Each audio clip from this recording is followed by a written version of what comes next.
Hey everyone, welcome to another video showing you some quick custom tricks and tips to improve your Masterverse Beast Man. I thought this figure was pretty cool to begin with, but after I got it, I did end up doing a lot of debating. At first, I was intrigued by how unique all these cool new armor bits were.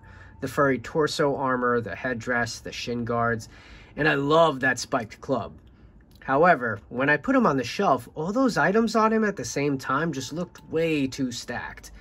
I always liked the primal nature of Beast Man and thought, I doubt he'd want to wear this much stuff.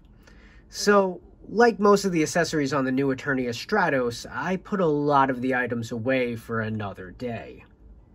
They're cool sculpts and they do fit Beast Man's motif, but I feel like they all kind of clashed with the warrior's simplistic nature.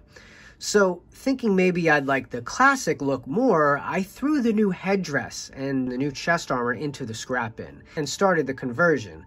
But then I found myself upset with the loincloth being updated and how his legs looked so odd and bare without the leg armor on. So I left the newer leg armor on, but I still didn't love it. Another odd problem here was the discoloration of the chest compared to the rest of the body. He had a decent wash on him, but I still felt like it was uneven. So, regardless of what accessories I chose to put on him, I knew I'd want to even out those tones. So, I covered the whole figure in a medium brown for darker tones, and then went over him with an orange top coat using the dry brush technique. This will work out for anyone looking to spice up their Beast Man. It's just like interior decorating. Never underestimate the impact of new, fresh paint.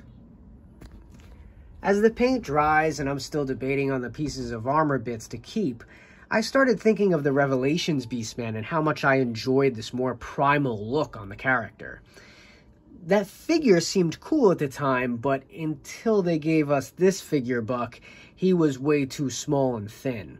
And as the roster of characters grew, he looked more and more out of place. I always planned on customizing that first release, however, I didn't have a solid plan. I ended up dremeling out too much of the back in an effort to increase his range of motion, and then my wash attempt came out way too dark, so I couldn't cut any corners on this custom Beast Man. After sitting on it for a few days and drawing inspiration from a little something else that was occupying my time, I figured the best thing to do would be to start from the ground up and go with a theme of savagery and independence. I swapped torso loincloths in favor of the prior releases looking more basic and less civilized. I didn't want him to look like his classic version or have him overbooked with all his new Eternia armor, so I ended up with a savage bone collector version. In favor of making him look more of a jungle dweller, Beast Man in his most basic and most dangerous form.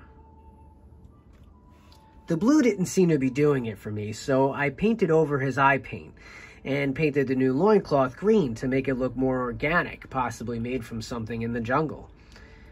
I chose the leg and bicep armor to show off he was prepared for battle.